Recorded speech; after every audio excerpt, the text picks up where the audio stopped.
Alrighty then, boys and girls, so it's time for the Wowhead Economy Weekly Wrap-Up. This is episode 189. We're slowly but surely working our way to the magic number 200. Hopefully something big will happen for number 200, we'll see. First, we've got to give a shout out to Samadan. Thank you to Samadan for putting this together for us each and every week. It gets posted up on the Wowhead blog. The link to the article, if you want to read through it yourself, is in the link in the description down below. So what have we got in our table of contents this week? It seems to be a relatively small table of contents. The state of the economy 1 month after patch 9.1, and then further reading. Doesn't appear there's a lot to it this week, but let's dive straight into it then. So, the state of the economy after 1 month. It's been a little over a month since patch 9.1 came out, and it seems like a good time to check in on the goal-making economy to see how people have been faring with the new markets and player activity. A lot has happened in the month, more ups and downs than the Dark Moon roller coaster. Very true. So let's see what's going on here then. Just curious what people's experience has been and how it stacks up to their expectations. High pop servers, but merged, so not a lot of high-end raiding guilds. Focusing on crafting high-value items, armor, etc. Not flipping or consumables. In short, I've more than doubled my liquid gold and still have a lot of materials in the inventory. I mean, that is to be expected on a high pop. If you're focusing on the big ticket items, that will probably be the case. Your inventory value, though, should almost always be significantly more than what your actual liquid gold is. Having liquid gold just lying around in your bags is usually not the best idea. Spend it on something. Make that gold make you more gold. That's the plan, at least. The outcome's been good, but I didn't make it to where I expected to. Now, doubling your gold, doubling your gold should be, I mean, the best case scenario anywhere, really. Like, you should be really happy with doubling the gold. That's a crazy achievement. Well, I suppose it's not so much a crazy achievement if you doubled 100 gold into 200 gold, but to be focusing on crafting high value armor, I would be of the assumption that we're talking about millions here. So I'd imagine that that's definitely a good achievement. So they started in 9.0 with Dark Moon cards, and it wasn't that great. Too easy to get into, and the markets had tons of competition. Prices hit a very early floor. People still make good amount of gold off Dark Moon cards to this day. Let's not forget that the Dark Moon trinkets are item level 200, which is now on par with like Crafter's Mark III. So it's still a go-to item for every single character that levels an alt. You ding level 60, you go to the auction house, you're like, right, can I buy some gear? Can I boost my item level? Dark Moon trinkets are still a great viable option. Item level 200, they're still useful. They're probably not going to last you all that long, but I've still got many alts that are just rolling Dark Moon trinkets. So I'd imagine that you can still... The fact that they were really easy to get in did cause a big amount of competition to begin with, and they did crash pretty heavy, but you could still make some serious gold with Dark Moon cards, I'd imagine. Still sell them daily. Well, the advantage you have is that it's one of those markets that becomes easier the longer you do it. When you have like lots of all of the cards and you're just, you know, you're milling in your crafting cards to fill the gaps, and then you fill a gap and then you make a trinket, your actual expenditure to keep the system going is a lot less. It's still relatively difficult to get into Dark Moon cards because there's a huge initial expense. You have to invest a lot of gold before you actually start to see those steady trinkets being created, which does put off a lot of people from even trying. So I think if you're still crafting and still selling Dark Moon cards even to this day, you'll probably be making a fair bit of gold off them, I'd imagine. What's next then? So back then, if you had the stomach to risk spending a lot of gold on staying ahead of the Legendaries, you could easily hit rank 4 and there wasn't a lot of competition until later. If you got behind on the buying curve, it was steep and expensive hill to climb to catch up, so that slowed any competition that wasn't willing to make the initial gamble. Yeah, this is more of an overview of how Legendaries worked in 9.0. It's still true to this day though. A video we put out a couple of days ago, I highlighted the fact that it's actually now even more difficult to get into the legendary markets than it was in patch 9.0. Simply for the reason that ranks 1, 2 and 3 are just in the bin, right? Any gold it costs you to make those 15 of each rank to level up, you've almost got to consider it, you know, a cost of doing business. You've got to write off that amount of gold, because the likelihood you're going to sell those ranks 1, 2s and 3s, A, quickly, you're not going to sell them quickly, and B, even if you do sell them, you're going to have a really, really tough time selling them at a profit. Selling ranks 1 through till 3 profitably is almost impossible. It's just a case of, well, how much gold can I recuperate from them? In the future, that may change, but as it stands right now, ranks 1 through till 3 are a bit of a shit show. When you hit rank 4, though, we were discussing earlier on stream, rank 4s are the secret winner for many people. Rank 4s, they have a very low crafting cost compared to a rank 5 and a rank 6. There's no soul cinders requirement. You only need soul ash, which is far, far easier to come by now. People are just diving in at rank 4s. People are buying their rank 4 almost without thinking about it. And in turn, they're very, very profitable most of the times. Rank 4s are the secret winner for me in patch 9.1. You can sell them quick, because nearly everybody will be happy to pay a rank 4 price compared to the often 100k plus for a new rank 5 or a rank 6. So yeah, if you do get your legendaries leveled up, and if you do get your professions leveled up, rank 4s will probably be the actual money maker for you.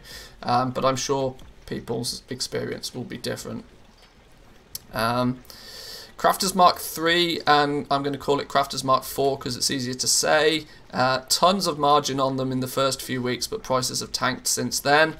Still profitable for some professions overall, but kind of meh. I don't totally agree with this.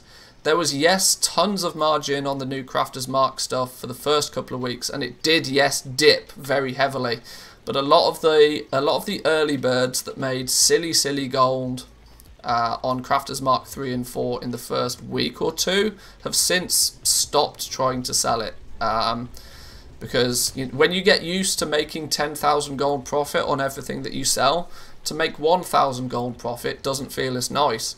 But as many goblins will understand, that if you consistently make 1,000 gold profit selling something, and you just do it weeks and weeks on end, you end up being very wealthy at the other end of it.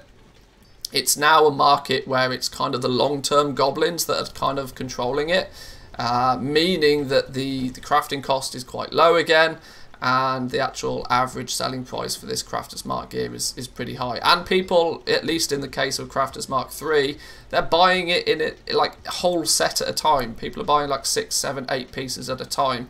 So that 500,000 gold profit maybe on each piece all of a sudden adds up when people are buying like 8 pieces off you in once. If, of course, you can keep your auctions front of the queue. Legos, this person claiming that they've been a bit of a disappointment after they were so successful in 9.0. Done okay with them, but the absolute margins are not much higher than they were for 9.0. Yeah, margins on rank 5s and 6s is a bit tough right now. We're about to start to see the decline of the rank 5 and 6 price, I feel. Corthite crystals are still readily available for most people. And there is less and less people every day looking to buy their rank 5s and 6s, especially rank 5s. Rank 5s are in a bit of a bad place. Rank 6s though, people will still buy them, but it's more of a case of they'll buy them when it's the right price for them. They're not in too much of a rush. This is why I think rank 4 is the secret winner. Crafting and selling rank 4s is easy gold right now. In short, I'm surprised that 9.1 results have been good. A lot of huge early margins on 230 and 200 gear, but definitely not what I expected due to lackluster Lego. I think people's expectations going into 9.1 were a little bit jaded. The likelihood or at least the way that it looked, people expected to be making millions and millions and millions of gold off both rank 5s and rank 6s, which ended up not being the case. The balancing on rank 5 meant that it was super unattractive to most people. There's very, very few people out there that are likely to, after giving it more than 2 minutes thought, very quickly you realise that rank 5 is just a waste of gold. And that's not good for goblins, right? Because we've firstly, every single rank 5 that's been crafted, some goblin has bought 40 Korthite crystals to make that thing. The expense of crafting a rank 5 is virtually exactly the same as the expense of crafting a rank 6. And when the demand for those two ranks is so different, yeah, the rank 5 market is not in great shape. But people expected to make lots of gold on both of them, and we're still making lots of gold on rank 6s. It's just rank 5s, unfortunately, not so much. So I can understand why expectations weren't met, but generally speaking, patch 9.1 has been a very, very good patch for Goldmakers, I think. Crafters Mark 3, Crafters Mark 4, fantastic sellers. Consumables, still in a great place. Potions, flasks, food, feasts, all of that sort of stuff, flying off the shelves on most realms.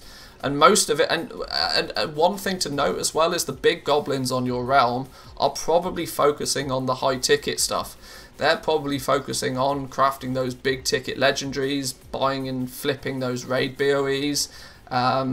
Because of the auction house throttle, meaning that you can only handle so many items at a time, the consumable market is left pretty much in the hands of the intermediate goblins and beginner goblins, meaning that you can quite frequently make a huge amount of profit and with huge turnover as well, which is good.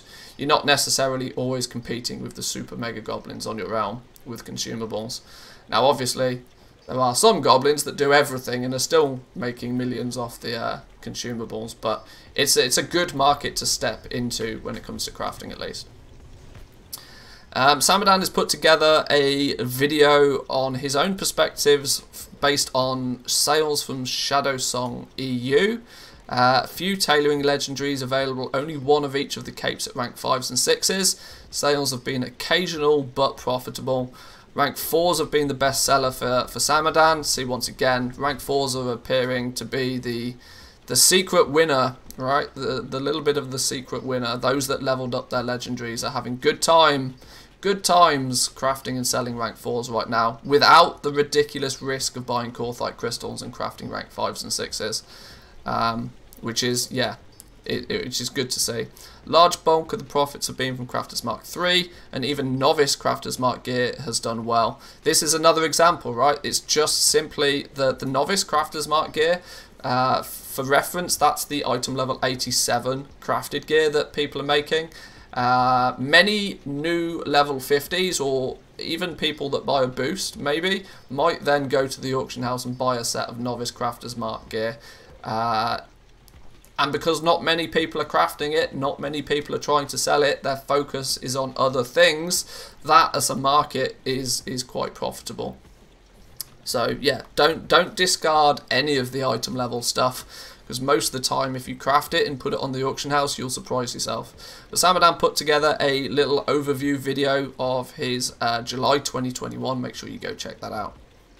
Okay, so to quantify that in some meaningful data, here's a snapshot of some of the higher value sales. This is off Samadan's realm, so this is Shadowsong EU. Generally speaking, I think Shadowsong is a medium population realm. I'm sure somebody will correct me in the comments down below if I'm wrong. But you can see a lot of his sales, his big ticket items have come from the capes. No surprise there. Is it even considered a low pop realm nowadays? Capes, no surprise, the meta slot for many players. There's probably, on a low population realm, I imagine there's not much competition selling these.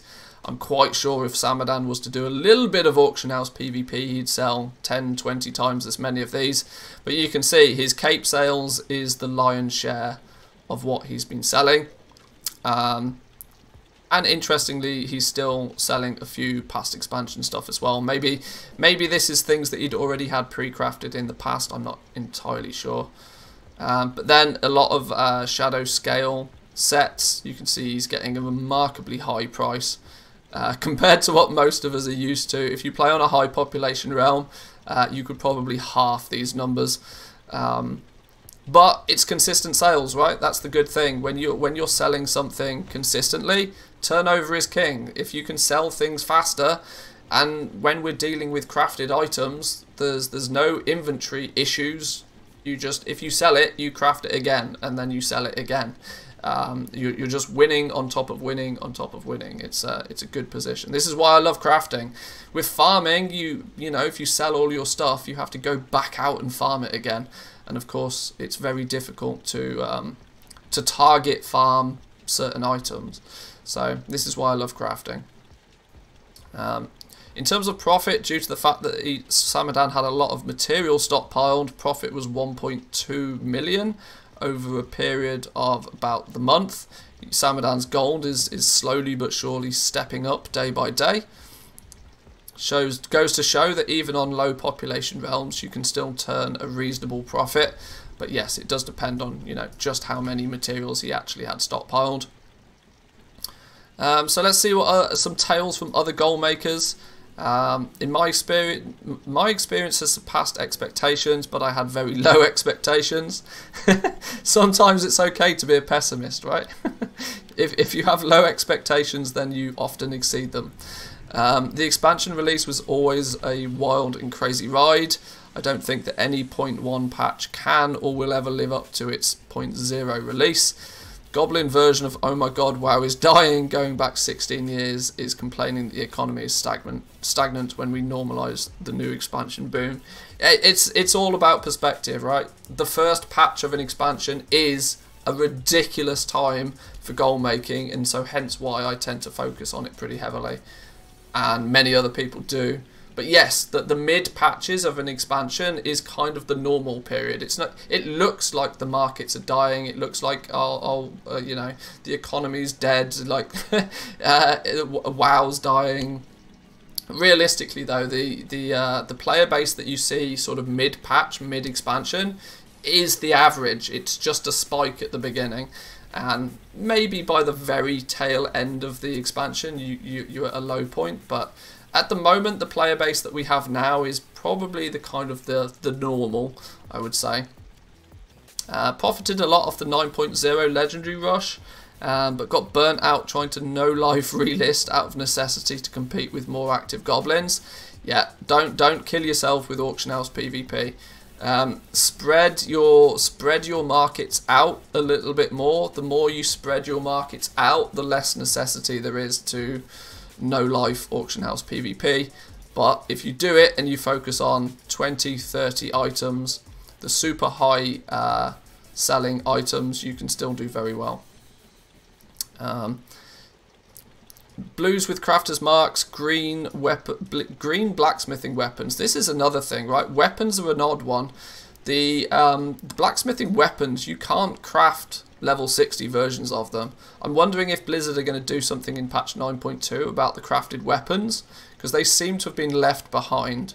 They do still sell though, because weirdly you're not guaranteed. I mean, you can go to Korthia and you can do your dailies and you can open your Korthian armaments and you can spend your anima on trying to get a good weapon when you first ding 60, but there's no real easy guaranteed sources for weapons. So even the old school blacksmithing weapons may end up being higher item level than what people ding 60 with, especially if they've, you know, just zerged through the content really quickly. I've yet to get a weapon from the armaments. They do exist. They do exist, but they're, you know, it's obviously much harder to get a weapon from them than it is, you know, any other piece of gear. So should have done more Darkmoon Faire stuff. I rarely focus on the Darkmoon Faire, but did some legendary stuff. Only got items I previously had rank 4 accessible on. Leatherworking, despite its profitable prices, does not seem to get enough sales, so I happily ignored it entirely. Average daily profits around 190. See, this is the thing, right? Expectations from a goblin is significantly different to the expectations of most players. To do 190,000 gold a day in profit is, if you look at that from an NA perspective, that is a token a day, right? You got to remember that there are many people who play this game that want to play the game for free, and to play the game for free they have to make at least 1 token's worth of gold every month to cover their game time.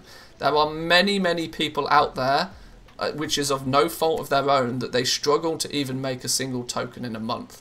If you can bang out a token's worth of profit every single day by, you know, just playing the crafting game, playing the auction house game, playing the gold making game, you are more than 30 times more effective than the average player. So there's no way that you shouldn't be happy with this. This is ridiculously high. They will shortly be passing 20 million in liquid gold as well. Ironically, with 20 million in liquid gold, you could probably double, triple, quadruple this profit per day if you actually took that gold and invested it in something. But lots of people like to see big gold numbers sat around in their bags. And as much as I hate to say it, when you get to the top of the pyramid of gold making, there does come a point where there's really just not that much to spend your gold on. And so it does start to mount up occasionally. But had I not bought a bunch of BOEs, black market auction house mounts, and started funding guild activities and raffles, they'd be well past it already. See, people go out of their way to find ways to spend gold eventually. It's a nice place to be. It's a nice place to be. And it's usually the shiny carrot on the stick for most gold makers, that they can go to the black market auction house, and if there's a mount that they want, they just bid it, and they just, they don't think too much about it. Here's a good example of Crafter's Mark III gear doing some crazy things. Some genuinely crazy things. This is the ledger. Now, 164 million in profit. I'm not sure. Something doesn't add up here. 164 million gold in profit off 172 million in sales. Something feels very odd there. I wonder if they're buying their materials on a I don't know what's going on here, but these numbers feel weird to me. Let's investigate. 9.1 got released, some pets but mostly Crafter's Marks gear and the Chained Iron gear. Had no interest in Legendaries this time round, as it seemed like it was going to be more competitive, so many people were going to go that route. Super hardcore on the reputation. I paid somebody 100,000 gold to drop me a collapsing rift stone on day 1, so I had all my rift accesses from there on. With 2 characters following my main, covering 3 of the highest population servers. I leveled each profession, probably around 3 times on each character, as I mass-produced stuff. But because I had no competition for ages, it was just selling at a stupid rate, and I had to cycle it round and level it again. Oh! This sounds like one person was rotating the professions on their just leveling to get the rep needed, and then just leveling a profession, crafting a guild bank's worth of inventory, and then dropping that profession to take another one and repeat it that way. So instead of having multiple characters, they were just using one character and rotating the professions. I mean, that's a smart way of doing it, but only if you know that you can absolutely sell outrageous amounts of stock really quickly. At that amount, maybe you didn't tick the vendor thingy in TSM Ledger. Maybe. Yeah, so these numbers don't play true. There's no way you can spend 7 million gold and turn 164 million out of it. It's just not like that. That's like spending 100 gold crafting something and then selling it for 10,000 gold. That's just not right somewhere. Something's not right with these numbers. might have stocked on materials months before. Well, that's also a thing, right? He could have just had guild banks and guild banks worth of materials in the past. This 7 million gold probably is just arboreal shards. In fact, I can nearly guarantee that if you're making the new Crafter's Mark 4 gear, you'd spend more than that on arboreal shards. So something's missing here. But either way, I mean, just 172 million in sales, not focusing on legendaries is bonkers, right? Do that on a what are we, like 4 weeks into the expansion, 30 days. That's crazy amount of sales, just pure revenue sales every day. But if you do it across all of the professions, then well, look at the quantities of these that have sold though. Quick Oxane necklace, sold 150 of them. You're selling relatively equal numbers of all of this top stuff. 100 plus of nearly all of them. Oh, I've also remembered, this is the guy that did the bauble worms. So ruby bauble worm, topaz bauble worm, and turquoise bauble worm. These are, so there's 8 plus 6 plus 4 million gold of just arguably almost pure profit there as well. Either way, some incredible numbers, just showing you what happens when you focus on one market and focus hard, and maybe focus your efforts where you think the majority of the player base won't, can still be incredibly profitable. Bud Noob shows their perspective on legendaries. Didn't do much goal making so far. Didn't bother getting the 230 Crafter's Mark early because Corthia bored me to death like a week in. Now, technically a week in, you could have got the rep for that anyway, but sure. Legendary market was never really worth it for me. Made about 2 million on the side, but constant undercutting. Straight 12 hours in a sitting was too stupid for me. I became a goblin in the first place to fund my groups and my Mythic Plus escapades, but you can't cancel scan 12 hours a day and keep running keys for 6 or more, so I quickly left. For the rank 6s, most of the players I play with simply didn't get it yet because it doesn't seem worth. Nobody wants to spend 120 to 160k for just a small stat increase and the Torghast PTSD. Well, that's also true, yeah. Having to run Torghast consistently for 4 weeks in a row just to craft one rank 6 means people might do it once, but they're way less inclined to repeatedly do it. Especially if you play hybrid specs and enjoy every specs. Some classes you want 4 to 6 legendaries. The time sink to just min-max that is way too high for the return. Yeah, the classes, I mean, druids, I'm looking at you. Shamans, I think, are another one that are repeatedly wanting to use more and more different legendaries. This is why rank 4s is the secret winner for me this patch. People can pick up their rank 4 at a more than comfortable price point, and they can actually craft it and get the power from it relatively quickly as well, since Soul Ash is a lot more easier to acquire nowadays. Consumables is where it's at though for this player.